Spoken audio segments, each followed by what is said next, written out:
The fluorescent lights of the airport buzzed overhead, casting a sterile glow over the chaos of travelers shuffling through security. Jenna Davis stood in line, her fingers brushing the delicate fabric of her emerald green dress, a custom-designed piece she'd saved months to buy for her anniversary dinner. It hugged her curves perfectly, a symbol of pride after years of sacrificing luxuries for her family. But as she stepped toward the TSA agent, a man with a smirk that didn't match his uniform, she felt a flicker of unease. "Arms up," he barked, his eyes lingering a beat too long on her outfit. She complied, but his gloved hands weren't searching for threats. They gripped the hem of her dress, and with a sharp tug, the sound of tearing fabric echoed like a gunshot. Jenna's gasp was drowned out by his laughter. "Oops," he said, shrugging. "Guess it wasn't that expensive." Behind her, passengers glanced away, awkwardly silent. But what the agent didn't know, what he couldn't have known, was that Jenna's husband wasn't just picking her up outside. He was the reason this airport even existed. Meanwhile, across town, 17-year-old Malik Thompson slumped in a crowded bus seat, earbuds in, trying to drown out the world. His shift at the grocery store had run late, and the walk home would have taken an hour in the rain. When a pregnant woman boarded, her damp hair clinging to her forehead, he didn't hesitate. "Here," he said, standing quickly. She thanked him, her relief palpable as she sank into the spot. Malik gripped the overhead rail, swaying as the bus lurched forward. 20 minutes later, as he stepped off into the drizzle, the woman hurried after him, pressing a crumpled note into his palm. "For your kindness," she whispered, her eyes glistening. He unfolded it under a flickering streetlight, his breath catching as he read the first line. "You've got a gift, one my company needs." The signature at the bottom? A CEO's name he'd seen on billboards downtown. Back at the airport, Jenna's voice trembled as she dialed her husband. "Marcus." They ruined it. The dress, the way he looked at me. Marcus Davis, a man who'd built his empire from a single parking lot, silenced a room of executives with a raised hand. "Where are you?" he asked, calm but cold. When she told him, he stood, his chair scraping loud enough to make Jenna flinch. "Stay there." The line went dead. The TSA agent, now leaning against a conveyor belt, joked with a coworker. "Bet she'll think twice before wearing Gucci to a checkpoint again." He didn't notice the suited figures emerging from the security office, their badges glinting. Malik, meanwhile, stood frozen on the sidewalk, rain soaking through his hoodie. The note mentioned an internship, a salary, a future he'd never dared dream of. But why him? And why now? His thumb hovered. Over his phone's screen, the CEO's number glaring up at him.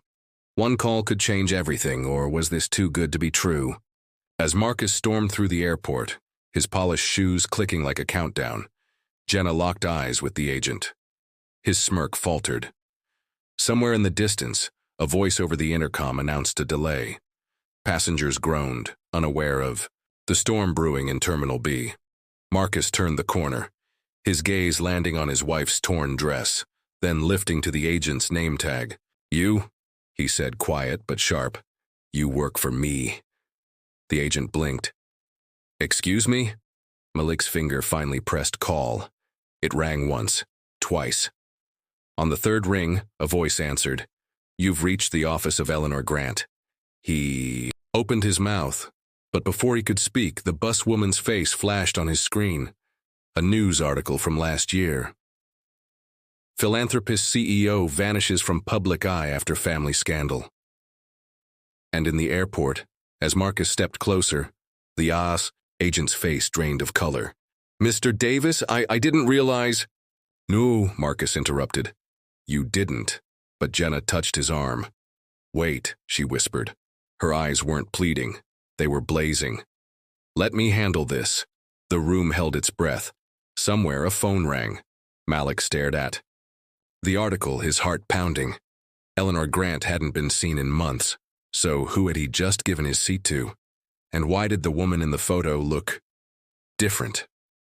The TSA agent opened his mouth, but Jenna raised a hand. "You think this is about a dress?" she said, her voice steady now. This is about respect, and you're about to learn what it costs. Marcus nodded, stepping back. But as Jenna stepped forward, the agent's walkie crackled to life. Code red at Gate 12, suspicious package detected. All personnel report immediately. The agent turned to go, relief flashing across his face, but Jenna smiled. "Oh no," she said. "You're staying right here." Across the city, Malik's call connected. "Hello?" said the voice. "Didn't sound like the woman from the bus." I think there's been a mistake," he stammered. "A mistake?" The voice hardened. "Who is this?" Malik's throat went dry. The streetlight flickered again, plunging him into darkness. Just as the article's headline glowed back at him, "Missing heiress presumed dead." And in the airport, as alarms blared, Marcus's phone buzzed. He glanced at it, then froze. The message was from an unknown number. "Tell your wife to stand down, or the next tear won't be in her dress." Jenna saw his face. "What is it?" He didn't answer. Somewhere, two stories were colliding, and the truth was hiding in the chaos. The airport's alarms wailed like a wounded animal, but Jenna didn't flinch. Her eyes stayed locked on the TSA agent, whose smugness had dissolved into sweat. Marcus hovered beside her, his phone still glowing with the threat.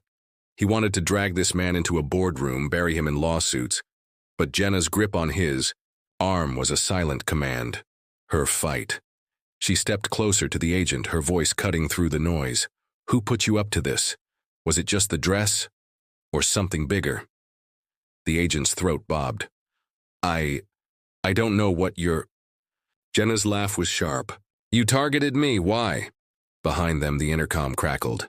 "Code red resolved, false alarm." The agent's shoulders slumped with relief, but Jenna leaned in. "You think that's a coincidence? Look around." Security teams were dispersing, passengers murmuring. But three men in dark suits lingered near the exit, eyes scanning the crowd. Strangers. Marcus followed her gaze, his jaw tightening. "We're leaving," he said, but Jenna shook her head. "Not yet." She pulled out her own phone, opening a photo from earlier that day. Her standing outside the airport, the agent visible in the background, watching her. "You followed me from the parking lot," she said. "This wasn't random." The agent paled. Across the city, Malik paced under the flickering streetlight, the rain now a drizzle. The voice on the phone had hung up after demanding to know how he'd gotten that number. His hands trembled as he typed Eleanor Grant into his cracked phone screen. Articles flooded in. Tech CEO's daughter vanishes amidst stock plummet. Charity gala canceled. And then a photo. Eleanor poised in a silver gown, her smile polished but strained. Not the tired, rain-soaked woman from the bus. Malik zoomed in. Same cheekbones, same curve of the brow, but the eyes were different. Eleanor's were ice blue. The bus woman's had been hazel. Contacts? His stomach churned. A notification popped up, a DM from an account named A Truth Seeker 22. "You talked to her, didn't you?" The woman pretending to be Eleanor. "Meet me. I know what's going on." Malik hesitated, then typed, "Who are you?" The response was instant. "Someone who doesn't want you dead." Back at the airport, Marcus scrolled through security feeds on a supervisor's tablet. The three strangers in suits had arrived an hour before Jenna. No boarding passes, no luggage. "They're gone," the supervisor said, avoiding Marcus's glare. Jenna studied the agent, now slumped in a plastic chair. "What's your name?" she asked quietly. "Ethan," he muttered. "Ethan, look at me." Reluctantly, he did. "You're not the first to underestimate me," she said. "When Marcus and I built this airport, they said a black woman couldn't handle logistics, security, none of it. But here we are." Ethan's gaze flicked to Marcus, then back. "I didn't know who you were. Someone paid me $500 to mess with you. Told me to make it public, humiliate you." Marcus stiffened. "Who?" Ethan shrugged. "Anonymous email, cash in an envelope." Jenna's phone buzzed, a notification from her boutique's Instagram. A new comment on her post about the dress. "Nice tear. Next time, it'll be your throat. She showed Marcus. It's not just him, she whispered. They're watching. Malik stood outside a dimly lit diner. Truth Seeker 22's chosen meetup spot. His shift manager, Louisa, had covered for him, but the guilt gnawed at him. What if this is a trap? The diner door jingled. A woman in a hoodie waved him over. Mid-30s, sharp green eyes, a laptop open beside her coffee. You're a lady, she said. I'm Clara. I was Eleanor's assistant. She slid a photo across the table. Eleanor and the buswoman side by side at a charity event. That's her twin, Lila. They haven't spoken in years. Lila disappeared too, 2 weeks ago. Malik frowned. So the woman on the bus was either Lila or someone using her face. Clara's fingers tapped the keyboard. The note you got? It's a trap. Eleanor's company's about to launch a AI security system. Someone wants to steal it, and they're using kindness to find patsies. Malik's head spun. Why me? Clara zoomed in on the note's logo. A tiny, almost invisible serpent coiled around the G in Grant. This isn't Eleanor's letterhead. It's from a shell company. They've been recruiting bus stations, shelters, places where people are desperate enough to say yes. She looked at him. You weren't desperate, you were decent. That makes you dangerous. Jenna and Marcus drove home in silence, her torn dress bundled in the back seat. She replayed Ethan's words, make it public. Her Instagram was flooded. Now comments mixing support with venom. It's not about the airport, she said suddenly. It's about us. Our story. They want to scare other people from, Marcus gripped the wheel. From rising too high. His phone rang. An investor, voice booming. Marcus, the board's hearing rumors. What's this about a security breach? Marcus muted the call. They're hitting us from all sides, he muttered. Jenna stared at her reflection in the window. Then we hit back harder. Malik's phone lit up. A new email. Subject, you're late. Attached was a screenshot from the bus's security camera, him handing the seat to Lila. Another photo followed. Malik's younger sister, Jada, walking into her high school. Cute. Kid. Would be a shame if... The sender's address was a jumble of numbers. Clara saw his panic. They're bluffing, but you need to disappear. I can't, Malik's voice cracked. My mom, Jada. Clara handed him a burner phone. Use this. Tell your family you're staying at a friend's. I know a safe house. He texted his mom, hands shaking. Working a double. Stay. Safe. Love you. As they left, a black sedan rolled past the diner. At 3 a.m., Jenna scoured Ethan's social media. His profiles were bland. Fishing photos, memes. But a tagged post from a bar last week showed him laughing with a woman in a red blazer.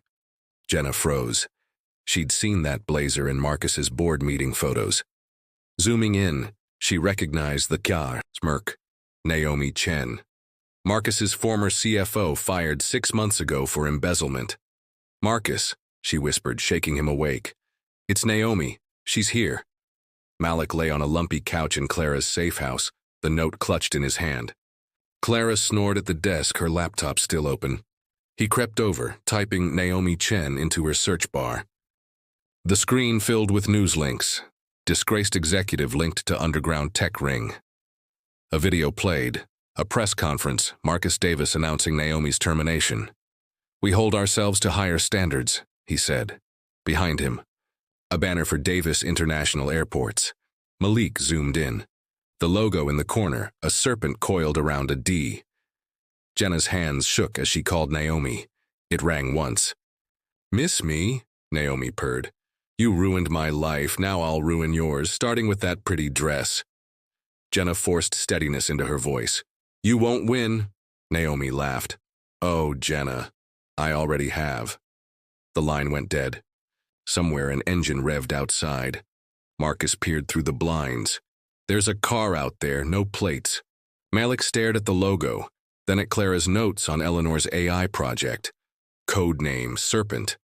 He grabbed the burner phone, typing a text to Jenna's public business number. I know who's after you. They're after me too. Jenna's phone lit up. Unknown number. She opened it just as headlights flooded the living room.